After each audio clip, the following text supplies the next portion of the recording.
Quase que ao orar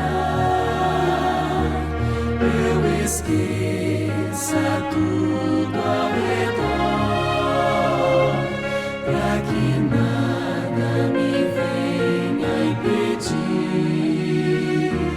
do teu trono a graça fluir.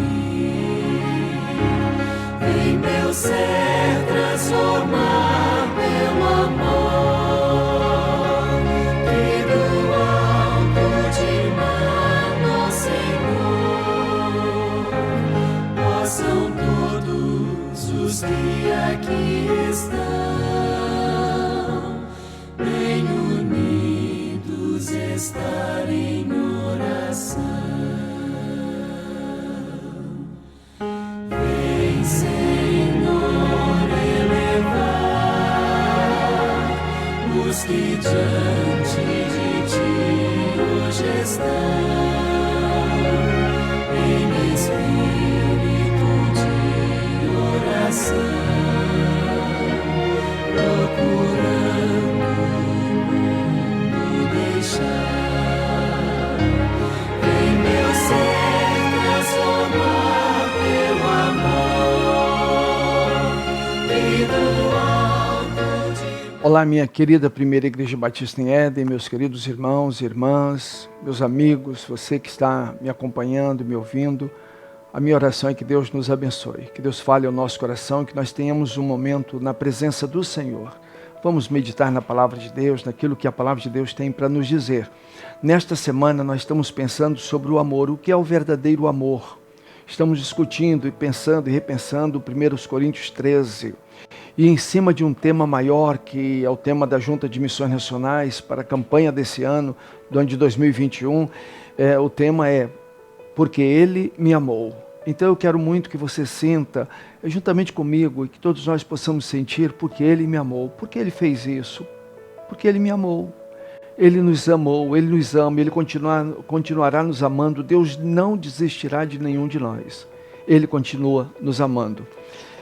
Na carta de João, no capítulo 13, verso 35, o Senhor Jesus disse: com isso todos saberão que vocês são meus discípulos, se vocês se amarem uns aos outros. Então a expectativa de Jesus, a esperança de Jesus, o desejo de Jesus é que nós nos amemos uns aos outros. Assim as pessoas vão perceber que realmente nós somos discípulos do Senhor Jesus. Para isso, nós precisamos nos amar uns aos outros. Então vamos pensar, a carta escrita à igreja de Corinto, a carta aos Coríntios, 1 Coríntios, capítulo 13, e nós vamos então estar pensando nos detalhes dessa carta. Corinto era uma cidade carente de amor. Corinto era uma cidade carente de amor. Então uma cidade carente de amor, você imagina uma cidade carente de amor. Imagina uma família carente de amor. Imagina uma igreja carente de amor. A igreja de Corinto era uma igreja que carecia de amor. Imagina uma comunidade carente de amor. Então comece a imaginar o nosso contexto familiar. Comece a imaginar o nosso contexto eclesiástico. Comece a imaginar o nosso contexto comunitário. O nosso contexto nacional. Falta amor, falta esse sentimento de respeito um para com o outro. E esse sentimento amoroso uns para com os outros. Então pense numa cidade corrupta, era a cidade de Corinto. Pense numa cidade imoral, numa cidade egoísta, numa cidade cruel, numa cidade malvada, Corinto. A cidade de Corinto era assim. A cidade, ela era tão perversa, era tão má, ela era tão imoral, tão indecente, que naquele contexto que se falava grego, eles diziam corintianizar-se. Quando uma pessoa se tornava ou se envolvia em práticas depravadas, pecaminosas, imorais, alguém dizia, ele corintianizou-se. Tamanha a perversidade, a maldade, a imoralidade que havia e que dominava a cidade de Corinto. E essa carta então é escrita a Corinto. Corinto era o lar dos crentes que leram essa carta. Pessoas que precisavam ser transformados. Porque quando pessoas da cidade de Corinto se convertiam, essas pessoas vinham trazendo no bojo, trazendo na alma, trazendo no ser as mazelas daquela cidade. E essa carta, então, é escrita para uma igreja que precisa ler essa carta e precisa entender um pouco mais do amor. E a gente fica olhando e parece um paradoxo. Porque nessa carta nós encontramos o capítulo 13, que é o capítulo do amor, o capítulo mais interessante na Bíblia para dissertar sobre o amor. Escrito a uma igreja que era uma igreja que, em termos morais, ela estava lá na vala. Ela estava no submundo.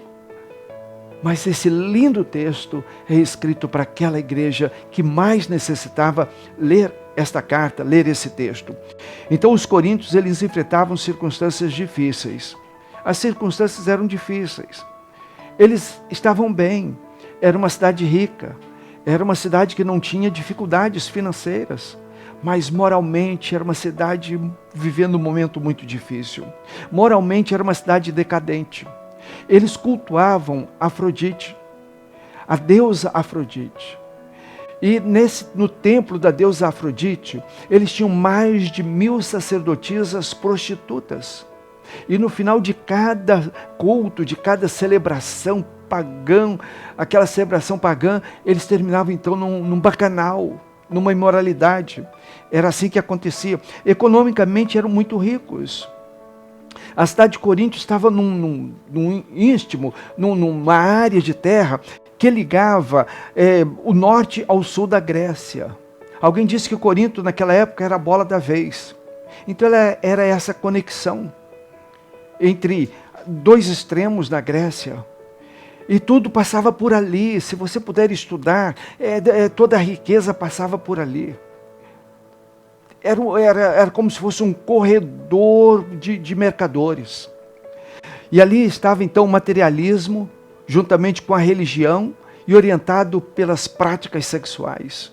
Então ali há como se fosse uma amálgama entre o materialismo, entre todos os bens que uma cidade podia ter naquela época, e entre o sexo, e entre então a religião. Estavam juntos ali.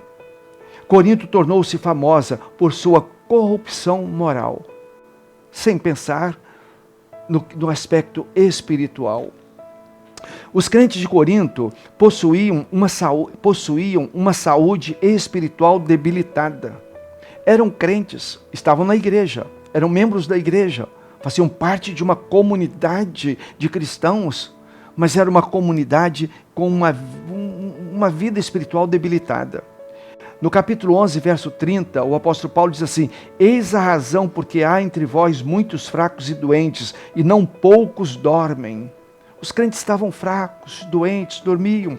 Vejam então os problemas que haviam naquela igreja, não na cidade, mas na igreja. Vejam, havia divisão na família de Deus.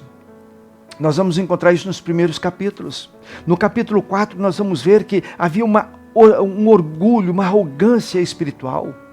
Eles se achavam a melhor igreja, os melhores crentes. Promiscuidade sexual.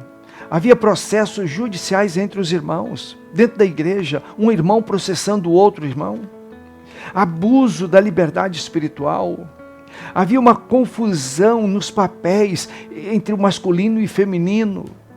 Havia o abuso no lidar com a ceia do Senhor, um desrespeito com os elementos na hora da celebração da ceia. O uso incorreto dos dons espirituais. Uma negligência dos princípios doutrinários. Então era uma igreja cheia de problemas internos. Ainda ressentiam-se do apóstolo Paulo, eles não gostavam do apóstolo Paulo. Eles não gostavam do apóstolo Paulo.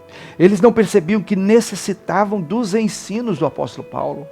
Tanto que essas cartas que Paulo escreve são cartas doutrinárias, ensinando, colocando os pingos nos is para aquela igreja. Graças a Deus que Paulo não desistiu da igreja dos Coríntios. Mas eles se ressentiam, eles não gostavam de Paulo, eles não queriam ouvir Paulo, eles não queriam que Paulo aparecesse por lá. Eles eram hábeis em enxergar os problemas do outro, em apontar o problema do outro, mas eles não viam seus próprios problemas. Eles não olhavam para si mesmos. Os crentes de Corinto eram carentes de discernimento espiritual. Intelectualmente, eles eram muito sábios, muito inteligentes. Eles conheciam doutrinariamente, eles sabiam eclesiologicamente, eles sabiam ministrar, sabiam conduzir a igreja. Mas eles não tinham uma percepção espiritual, eles não tinham intimidade com o Senhor.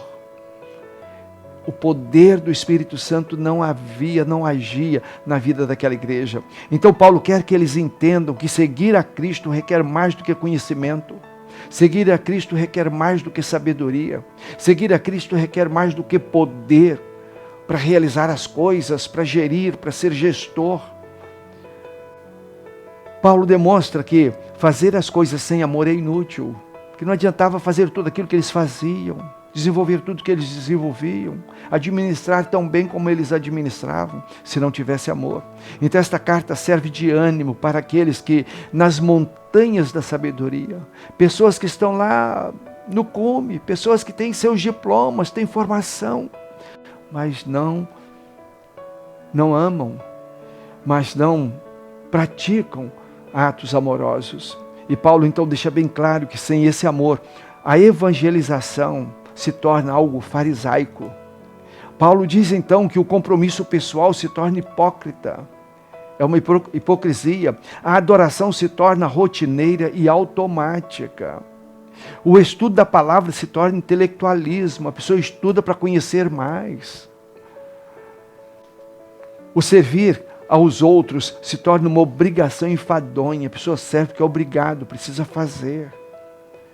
É algo humanitário. Então é algo enfadonho, mas faz porque precisa fazer. Sem amor, você faz tudo isso, mas são práticas inúteis. Os crentes de Corinto eram carentes de uma renovação espiritual. Eles precisavam de um revigor espiritual. Eles precisavam sentir intimidade com o Senhor, perceber a presença de Deus nas suas vidas, nos seus atos e na igreja. Eles precisavam disso. O texto, então, é uma advertência para mim e para você. O texto é uma advertência para nós. O texto de 1 Coríntios 13 não é uma condenação para mim e para você, mas é uma advertência. A palavra de Deus está nos dizendo que não adianta fazer tudo o que fazemos se não o fizermos com amor. Vão ser práticas inúteis. Então, nós precisamos ser submissos ao Senhor Jesus. Ele produzirá em nós o verdadeiro amor. Precisamos ter intimidade com Ele, ser submissos a Ele. Então a primeira carta aos Coríntios não é uma condenação, ela não foi escrita para nos derrubar. Não estamos lendo a carta e fazendo esse estudo para jogar na lona, esfregar a cara uns dos outros na lona. Mas é para nos estimular a continuarmos praticando tudo que nós praticamos e ainda mais, mas fazermos tudo com amor e por amor. Alguém disse que as pessoas não se importam com o quanto sabemos. As pessoas não se importam com o quanto sabemos até que percebam o quanto as amamos. Depois que elas perceberem que nós as amamos, elas vão então valorizar o quanto sabemos. Para terminar então, eu quero fazer referência a algumas frases de ontem. Precisamos entender o amor que Deus tem para conosco. Porque Deus amou-nos de tal maneira que deu o seu Filho unigênito para que todo aquele que nele crer não pereça, mas tenha a vida eterna. Nós precisamos retornar com amor. Voltemos com amor. Lembra do caso daquele homem, do Sr. Russell? Ele vai socorrer aquela família necessitada lá na miséria, debaixo daquele viaduto, uma calamidade. E ele vai e socorre, e continua levando suprimento para aquela família. Até que num belo dia o pai, o chefe daquela família, pega uma faca e assalta aquele senhor, o Sr. Russell, o fere e rouba-lhe a carteira e tudo que ele tinha. Nem sempre o amor retorna para nós, mas precisamos continuar amando, continue amando. E como eu disse ontem, se você sabe e percebe que há algumas pessoas que te tratam com amor, volte-se para essas pessoas também com amor, com atitudes amorosas. Precisamos celebrar o amor, precisamos viver em amor, precisamos viver uma comunidade amorosa. E eu quero terminar então desafiando você, juntamente com a sua família. Faça da sua família um ambiente amoroso, uma comunidade amorosa, uma comunidade onde você ama e é amado. uma comunidade onde o amor, ele age em mão dupla. Ele vai e ele vem. Sejam gratos uns aos outros, sejam amorosos uns para com os outros. Peça a Deus para que Ele te abençoe e abençoe a sua família, para que os relacionamentos na sua família, na sua casa, sejam umedecidos, lubrificados por este sentimento amoroso. E que Deus te abençoe, que Deus nos abençoe. Vamos orar.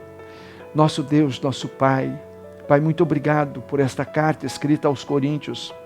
Obrigado, Pai, especialmente por esse capítulo 13, o capítulo do amor. Eu peço que o Senhor nos abençoe, Pai, e que essa meditação, esta reflexão, seja ampliada pelo Teu Espírito, explicada, multiplicada, Pai, que todos nós possamos entender o Teu doce amor. E, Pai, e que nós possamos viver em amor, que nós possamos nos amar uns aos outros, para que as pessoas que ainda não conhecem a Jesus possam perceber que verdadeiramente somos Teus discípulos. Em nome de Jesus. Amém e amém. Que Deus te abençoe. Ore com sua família. Se estiver sozinho, ore sozinho. Mas não esqueça de orar por você. Orar pela sua família. Orar pela nossa igreja, a primeira igreja batista em Éden. E ore pelo nosso querido Brasil. Peça a Deus misericórdia pelo nosso Brasil. E continuemos orando para que o Brasil, nós possamos vencer esse vírus. Nós precisamos também orar pedindo a Deus para que surja logo uma vacina e que todos os povos do mundo inteiro possam ser alcançados por uma vacina e sermos imunizados desse vírus que tem trazido tanto prejuízo, ceifado tantas vidas tão importantes. Que Deus nos abençoe. Tenha o seu momento agora, em nome de Jesus. Amém e amém. Somos sua herança e Ele é o nosso galardão. Seu olhar de graça nos atrai a redenção. Se a graça é um oceano, estamos afogando. O céu se une à terra com um beijo apaixonado. Meu coração dispara e meu peito acelerado. Não tem